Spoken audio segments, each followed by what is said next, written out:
Hello Aries. Aries यानी मेष राशि में सुरेश को ट्रिपलेस इन द टैरो से। तो आज हम एरीज यानी मेष राशि के लिए 3 कार्ड क्लैरिफिकेशन वाली जनरल लव रीडिंग करेंगे। रीडिंग जनरल है तो मैच हो भी सकती है, नहीं भी हो सकती। जिस पर जितनी मैच होती है प्लीज आप एक्सेप्ट कर सकते हैं। सनसाइन, मूनसाइन या नाम राशि जिसके साथ आप ज्यादा जुड़ते हैं उसी के साथ आप जा सकते हैं। ये रीडिंग 10 से लेकर 17 फरवरी 2025 तक के लिए वीकली यानी साप्ताहिक रीडिंग वैलिड रहेगी। और अगर आप पर्सनल रीडिंग चाहते हैं तो नीचे डिस्क्रिप्शन बॉक्स में डिटेल्स दी गई है, वहां जाकर चेक कीजिएगा। कोई भी कंफ्यूजन डाउट होने पर व्हाट्सएप मैसेज के जरिए आप इसे क्लियर कर सकते हैं। तो इसमें सबसे पहले हम देखेंगे एरीज जो आपके पर्सन है उनकी आपके प्रति फीलिंग्स क्या है, वो आपके लिए क्या महसूस करते हैं। फिर देखते हैं एरीज आप अपने पार्टनर के लिए क्या महसूस करते हैं, दोनों एक दूसरे से क्या चाहते हैं, आउटकम क्या रहेगा, और लास्ट में हम गाइडेंस देखेंगे। तो देखते हैं एरीज के पर्सन की करंट फीलिंग्स। एरीज जो आपके पर्सन है इस रिश्ते को लेकर, ये 5 ऑफ पेंटिकल्स का कार्ड आया है। आपके पर्सन इस रिश्ते को लेकर काफी परेशान या दुखी दिखाई दे रहे हैं। उनको महसूस हो रहा है कि इस रिश्ते में in and out, on end of की स्थिति है। कभी रिश्ता बिगड़ रहा है, कभी खत्म हो रहा है, रिश्ता आगे बढ़ने का नाम नहीं ले रहा है। लेकिन अगर इस रिश्ते को आगे बढ़ाना है तो भले ही अंधविश्वास ना करें, इतना विश्वास तो करना पड़ेगा कि रिश्ता आगे बढ़ सके। क्योंकि यहाँ ना तो पेरेंट्स का साथ मिला है, क्योंकि ये कार्ड कहीं ना कहीं लव मैरिज को इंडिकेट करता है। तो यहाँ परिवार, फैमिली के पास पैसा, प्रॉपर्टी, ऐशो आराम सब कुछ है, लेकिन उनका आपको साथ नहीं मिल रहा है। और ना ही इसी वजह से आप परेशान हैं। अपना आपका स्पाउस या आप एक दूसरे के लिए जो ट्रस्ट इश्यूज बने हुए हैं, आप भी एक दूसरे पर बिल्कुल भरोसा नहीं कर रहे हैं। काफ़ी प्रॉब्लम इस रिश्ते से लेकर हो रही है। लेकिन आपको फील हो रहा है कि अगर आप इस को ये रिश्ता वापस से चलाना है तो उन चीज़ों को छोड़ना पड़ेगा। चाहे वो जगह बदलनी पड़े, घर छोड़ना पड़े, घर के कोई पड़ोसी, मेंबर, रिश्तेदार कोई भी है, उन लोगों से किनारा करना पड़ेगा जब तक रिश्ता सही नहीं हो जाता। हालांकि ये चीज़ें छोड़नी इतनी पॉसिबल नहीं होती, लेकिन रिश्ता बनाने के लिए, आगे बढ़ाने के लिए वो नए सिरे से आपको एक बिगनिंग, एक शुरुआत करनी पड़ेगी। ऐसा जो है आपके पार्टनर आप फील कर रहे हैं। उनको महसूस हो रहा है कि आप इस रिश्ते को प्रैक्टिकल बनाने के लिए, लॉन्ग लाइफ बनाने के लिए, स्टेबल बनाने के लिए उन्हें हीलिंग और मेडिटेशन करना पड़ेगा। और इस रिश्ते को हील करने के लिए उन्हें एक नए सिरे से उन चीज़ों को ट्रांसफॉर्म करना पड़ेगा जो इस रिश्ते में बाधाएं, रुकावटें, दिक्कतें दे रही हैं, ताकि फिर से रिश्ते में अबंडेंस आ सके, प्रॉस्पेरिटी, सुख, समृद्धि, खुशहाली, नेम और फेम सारी चीज़ें वापस आ सके।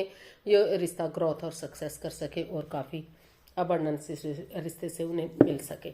ऐसा जो है आपके पर्सन फील कर रहे हैं। अब देख लेते हैं एरीज आपकी फीलिंग्स क्या हैं इस रिश्ते को लेकर।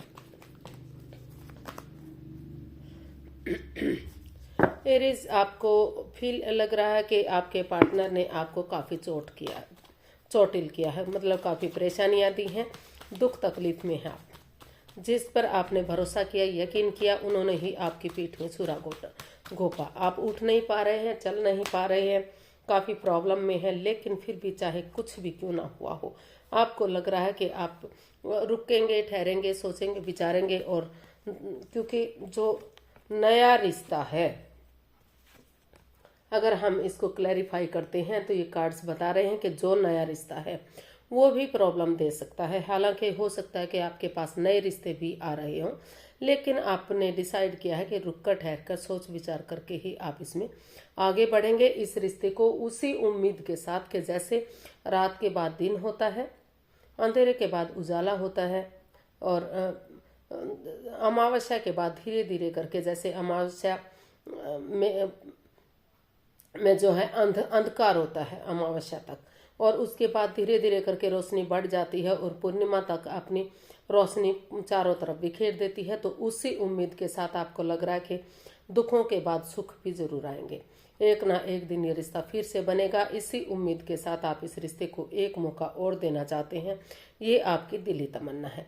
आपकी विश फुलफिल तभी होगी जब इस रिश्ते में नए सिरे से एक बिगिनिंग, एक शुरुआत होगी। तो आप देख लेते हैं एरीज आपके पर्सन आपसे क्या चाहते हैं। अभी ये दोनों की फीलिंग्स थी। अभी देख लेते हैं आप दोनों एक दूसरे से क्या चाहते हैं। पहले देख लेते हैं एरीज आपके पर्सन आपसे क्या चाहते हैं। एरीज आपके पर्सन आपसे क्या चाहते हैं, चलिए देखते हैं। The star. एरीज जो आपके पर्सन है वो चाहते हैं कि इस रिश्ते को हील करना चाहिए, किसी सुपीरियर, किसी एल्डर, किसी गुरु की मदद लेनी चाहिए ताकि जो भी नेगेटिविटी है वो खत्म हो सके, और इसमें कॉम्प्रोमाइज करना चाहिए, कमिटमेंट वगैरह देना चाहिए कि वो इस रिश्ते में आगे बढ़ने के लिए रेडी हैं, तैयार हैं। तभी तो ये रिश्ता गोल्डन स्टार होगा, तभी तो ये रिश्ते में खुशियां वापस आएंगी, और तभी तो नए सिरे से ये रिश्ता आगे बढ़ेगा। तो ऐसा आपके पर्सन आपसे चाहते हैं। इसको अगर हम क्लैरिफाई करते हैं तो हमारे पास कार्ड्स आए the hierophant, the fool, 7 of pentacles. तो एरीज जो आपके पर्सन है बड़ी बेसब्री से इस रिश्ते का, सॉरी एक कार्ड्स और आ गया, 9 ऑफ कप्स। हाँ, तो आपके जो पार्टनर्स हैं तो वो आप महसूस कर रहे हैं कि आपको इस रिश्ते में एक बिंदास बंदे की तरह नए सिरे से एक बिगिनिंग, एक शुरुआत करनी चाहिए। जैसे बच्चा इनोसेंट होता है, लॉयल होता है, कोई हेरा फेरी नहीं होता, तो थोड़ा सा रिस्क तो उन्हें उठाना पड़ेगा अगर वो इस रिश्ते में आगे बढ़ना चाहते हैं। और वो चाहते हैं कि वो इसमें चाहे तो किसी की मदद ले सकते हैं, ऐसे पर्सन की जो स्पिरिचुअलिटी में विश्वास करते हैं, या फिर आप के एल्डर हैं, गुरु हैं, जिसको आप अपना आदर्श मानते हैं, उसकी मदद लेकर अगर आप इसमें थोड़ा सा रिस्क उठाएंगे तो जो ये रिश्ता रुक चुका है, थम चुका है, जो बेसब्री से आप लोग एक दूसरे का इंतजार कर रहे हैं कि कब गुड न्यूज़ मिलेगा, कब खुशियां वापस आएंगी, तो कब चीज़ें सही होंगी, तो वो दिली तमन्ना कहीं ना कहीं आपकी पूरी हो सकती है। तो वो आपसे चाहते हैं कि आपकी विश फुलफिल तभी होगी जब आप इस रिश्ते में आगे बढ़ेंगे, एक बिगिनिंग, एक शुरुआत करेंगे, और किसी सुपीरियर, किसी एल्डर या किसी ऐसे पर्सन की मदद लेंगे जो इस रिश्ते के बारे में न जानते हैं और आप उसको अपना आदर्श मानते हैं। तो देख लेते हैं आप अपने पार्टनर से क्या चाहते हैं। एरीज आप अपने पर्सन से क्या चाहते हैं।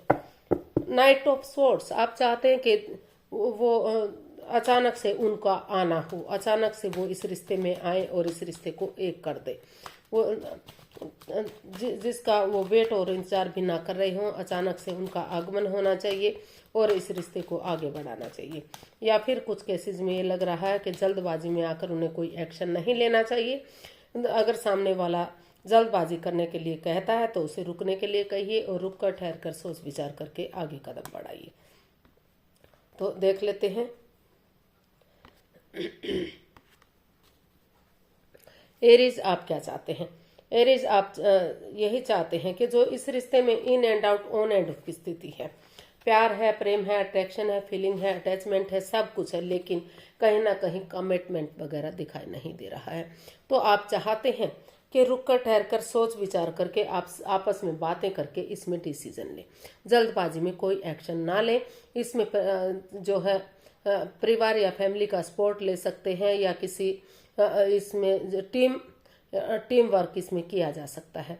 आप चाहते हैं कि इसमें अपने लिए या अपने प्यार के लिए स्टैंड लें, चाहे अपनों के अगेंस्ट ही क्यों ना जाना पड़े, क्योंकि अगर आप इसमें कमिटमेंट वगैरह देते हैं और आमने सामने बैठकर क्लियरिटी लाते हैं, जल्दबाजी नहीं करते, अचानक से नहीं धमकते, तो धीरे धीरे करके ये रिश्ता फिर से एक परिवार, एक फैमिली बन सकता है। टीम एनर्जी, टीम एफर्ट इसमें लगाया जा सकता है, किसी की हेल्प या मदद ली जा सकती है रिश्ते को इजी बनाने के लिए। तो इसका देख लेते हैं आउटकम क्या रहेगा। आउटकम क्या रहेगा देखते हैं। एरीज पर्सन के लिए आउटकम क्या है, चलिए देखते हैं।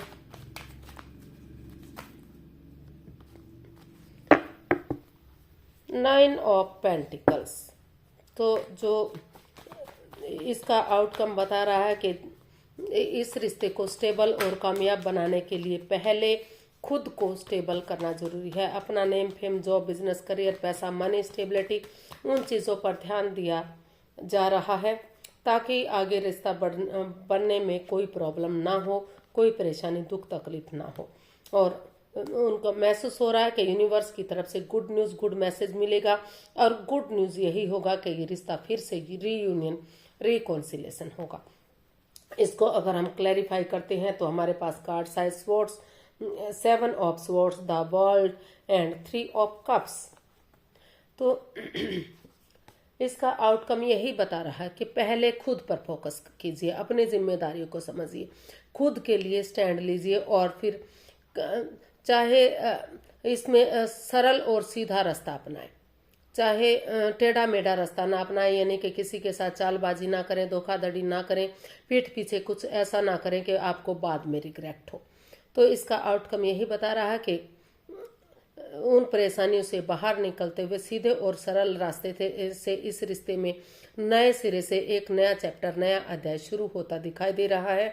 नए सिरे से उन पुरानी बातों को बुलाते हुए ऑनेस्टी, ईमानदारी और लॉयल्टी के साथ इस रिश्ते को रीयूनियन, रिकॉन्सिलेशन करने के लिए गेट टुगेदर होता दिखाई दे रहा है। टी पार्टी, कॉफी पार्टी या लंच, डिनर, ब्रेकफास्ट होता दिखाई दे रहा है, ताकि जो गिले शिकवे हैं, जो प्रॉब्लम है, वो सॉर्ट आउट हो सके, दोनों अपने मन की बात एक दूसरे से बता सके और कोई भी इस रिश्ते में कोई प्रॉब्लम, कोई दिक्कत ना रहे, फिर से कोई चीटिंग, हेरा फेरी, धोखाधड़ी ना हो, बाद में किसी को रिग्रेट ना होना पड़े। तो इस तरह का आउटकम इसमें दिखाई दे रहा है। इसमें विचार किया जा रहा है या फिर इसमें टी पार्टी, कॉफी पार्टी या लंच, डिनर, ब्रेकफास्ट करने के बारे में सोचा जा रहा है कि अगर एक दूसरे से मिलते हैं तो पुरानी बातों को बुलाते हुए नए सिरे से एक बिगनिंग शुरुआत करते हैं, तो ये रिश्ता रीयूनियन, रिकॉन्सिलेशन हो सकता है, फिर से रिश्ते में सुधार हो सकता है। यूनिवर्स की तरफ से मैसेज या गाइडेंस देख लेते हैं कि यूनिवर्स की तरफ से क्या मैसेज या गाइडेंस है। Page of pentacles, 2 of pentacles and the tower and bottom of the deck, temperance. तो यूनिवर्स जी आपको मैसेज देना चाहते हैं, गाइडेंस देना चाहते हैं कि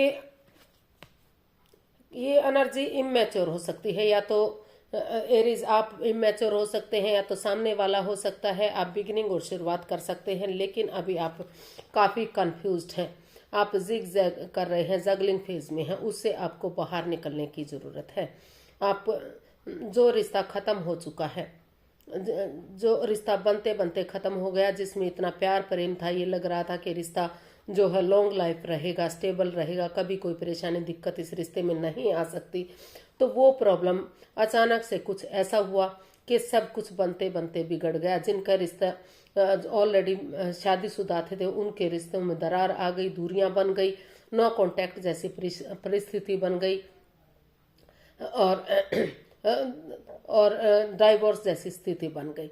और जो लोग अनमैरिड थे तो वहाँ रिश्ता बनने से पहले ही खत्म हो गया।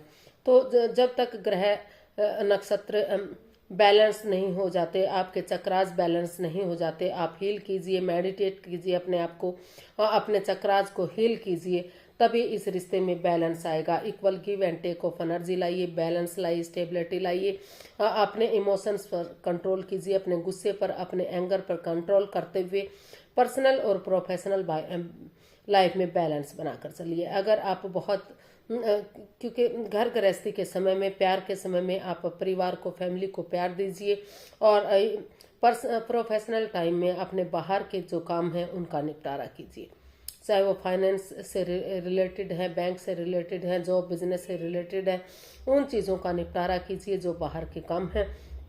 और ना तो बहुत ज़्यादा ये दिखाइए कि आप उनसे बहुत प्यार करते हैं अपने पार्टनर से, ना ही बिल्कुल ही रिश्ते को ख़त्म कीजिए, क्योंकि दोनों चीज़ों से ही रिश्ते पर इफ़ेक्ट पड़ता है। क्योंकि अगर बहुत ज़्यादा मेल जोल बढ़ाते हैं तो लगता है कि आप दिखावा कर रहे हैं, और बिल्कुल ख़त्म कर देते हैं तो लगता है कि आप में ईगो आ गई है। तो हर चीज़ में इधर बैलेंस बनाने की ज़रूरत है ताकि गाड़ी पटरी पर चढ़ सके, और यूनिवर्स की ब्लेसिंग्स के साथ फिर से रिश्ता एक हो सके। आप अपने जो पर्सनल इश्यूज हैं वो भी अपने तक रखिए, क्योंकि उससे भी रिश्ते पर प्रभाव पड़ता है। तभी आप इसमें बिगिनिंग और शुरुआत कीजिए। यहाँ एज डिफरेंस भी एक फैक्ट दिखाई दे रहा है। कहीं ना कहीं हो सकता है कि या तो आप एज में छोटे हैं या तो सामने वाला एज में छोटा है। तो एज डिफरेंस भी यहाँ इशू बना हुआ है कुछ लोगों के लिए। तो जब तक ये एनर्जी इमैच्योर नहीं हो जाती, जब तक आप अपने आप को स्टेबल नहीं कर लेते और उन परेशानियों से बाहर नहीं आ जाते जो इसमें दिक्कतें दे रहे हैं, तब तक आप इस जगलिंग पीरियड से बाहर आइए।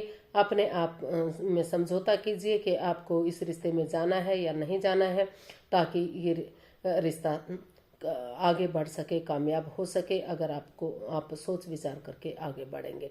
और यूनिवर्स की भी ब्लेसिंग्स आपको ज़रूर मिलेंगे। तो आज के लिए इतना ही, फिर नई वीडियो के साथ मिलते हैं। अगर वीडियो सही लगती हैं, अच्छी लगती हैं, तो प्लीज़ लाइक, शेयर और सब्सक्राइब करें। कमेंट्स करना ना भूलें, इससे मोटिवेशन मिलता है, हेल्प मिलती है, वीडियो बनाने में मदद मिलती है। तो जल्दी मिलते हैं नई वीडियो के साथ। तब तक के लिए हैप्पी रहें, खुश रहें। नमस्ते, थैंक यू सो मच।